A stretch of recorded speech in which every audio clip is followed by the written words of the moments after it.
Breaking news, what young women today are really reading.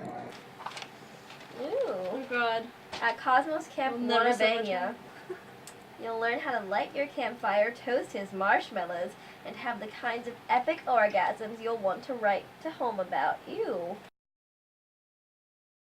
Sometimes my boyfriend gets an erection when I'm crying. He doesn't know why it happens. Help. That is so upsetting. You heard that right. There are some serious issues with women's magazines. We're going to take a look at the problems in Cosmopolitan, one of the most popular women's magazines on the market. When you hear the words women's magazine, there are probably a few major publications that come to mind. Like Oprah. 17 magazine. Vogue. Okay. Vogue or Ellie or something like that. There are thousands of women's magazines on the market, but only one is constantly on the forefront of everyone's mind. Cosmopolitan. Cosmo. Definitely Cosmo. Cosmopolitan magazine began 130 years ago as a family magazine, then transitioned to a women's magazine in the 1960s. Cosmo is one of the most famous women's magazines in the world, but it definitely has a reputation. When I think of Cosmo, I think of sex. Sex tips. Sex.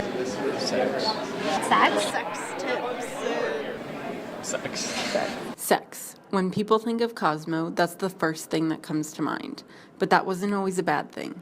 Back in the day when sex was taboo, especially for women, Cosmo was applauded for bringing it out in the open and making it okay to talk about. So the one thing we can know about women's magazines and any magazines is that it's change. And if you take an attitude towards one, you can't hold on to it for very long because you've got to look at what's happening right now, this week, this month, under a new editor or a new set of policies or a new economic pressures. And that's going to change what's in, and also the demographics change. Magazines like Cosmo and the women's magazines, they both, and Cosmo, as I said, was celebrated for being forward-thinking at one time, you know. They both reflect and shape our culture, obviously, like any of our media do. So they are no more sexist than or anti-feminist than our mainstream culture is, which is to say a lot, you know. So I don't. I guess I'm wondering, are we saying that are you implying they should be doing more for women? They should break away? I mean, it is very hard. It's like ask a fish what it thinks of water. It doesn't know what it thinks of water because water just is, you know. And so you're a woman in this culture, and you are paying attention to what you wear. You are paying attention to your weight. You're paying attention to what people think or say about you. And it's hard to pretend none of that matters to you. And what they're saying is defined by mainstream values, whatever they might be, which are usually very mainstream, very white, very conventional. And does our magazine culture in general, not just women's magazines, but promote that? Absolutely. It's the same way it promotes a certain kind of political ethos and social ethos. And it's the same way, frankly, that video games promote violence. This criticism isn't unfounded, with articles like his best sex ever, 6 things he thinks when he climaxes from a blowjob, and 10 things guys think when they find out you're single. One has to ask, who are these really being written for? The typical Cosmo reader is an educated, employed, single female, age 18 to 49. Cosmopolitan is facing an ethical dilemma. The publication is failing to provide what this woman wants.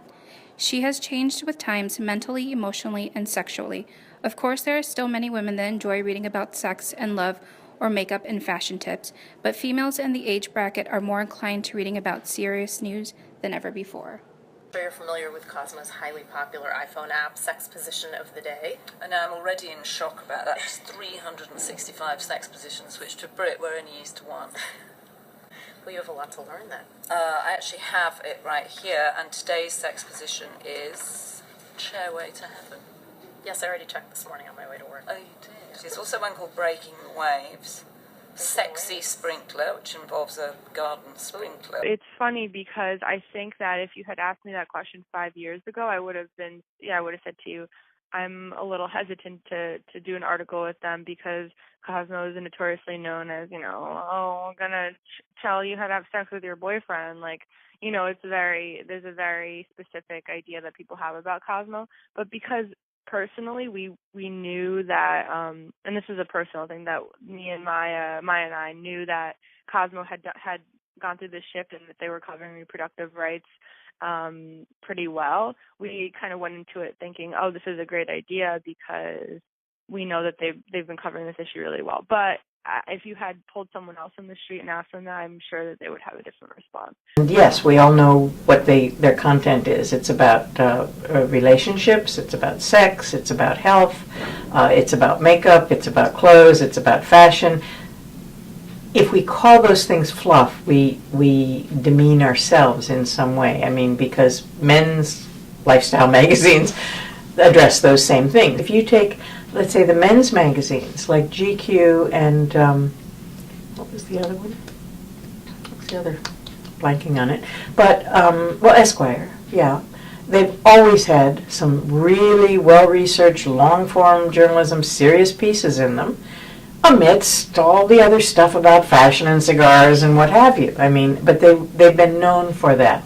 I think it's fair to say that there is no women's magazine that has the multitude of lifestyle stuff and has as many solid, serious pieces. We don't pick up a lifestyle magazine that's either about celebrities or clothing and makeup or houses even for news. That's not, so my guess is that if they're trying to put an article like, okay, here's 2 pages of serious stuff or here's 4 pages of serious stuff, it's because they're trying to appeal to a younger demographic whose readership they are losing, possibly. I don't know. How do things change? You have editors who say, I really value this, who make a case for it, and then there might be a new section or a new appeal. Well, Cosmo is, a huge global brand empowering women.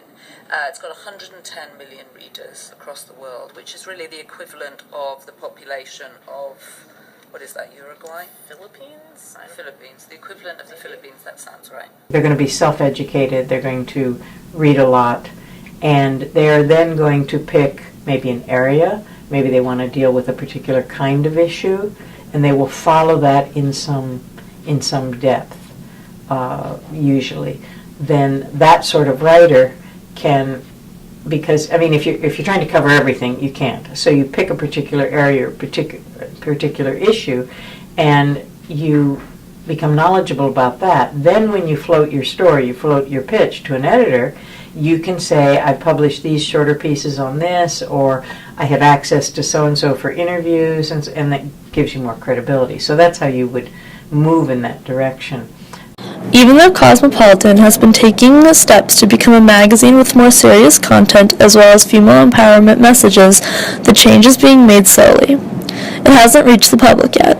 For instance, in their print magazine, news and current events don't usually get more than 2 pages, if that at all, and they are never featured on the covers. Many people think that Cosmopolitan won't ever be able to convert to a more serious news outlet with more diverse news. Because they're kind of biased, and they only want a certain type of look. Because it's more focused on physical attributes, and that's not really as serious as the inside. You know what I mean? It's not really a quality trait that could be well exploited. I don't know. Because, like I said, it's a lot of gossip circles around those kind of magazines. So there'd be if everybody thinks that females in the industry of magazines, all they do is gossip, then they wouldn't be able to believe that they could actually give serious news that is unbiased or not stigmatized. In order to enact this change, here is what we suggest Cosmo and other similar magazines do. Their main ethical dilemma is the fact that their content lacks in many areas, such as equality on different spectrums. Their values should not lie in money or popularity, but in having more diverse content and more appeal to a larger audience, not just the hetero one. By following the golden mean, Cosmo can better serve their audience, who they should be loyal to, as well as their publication.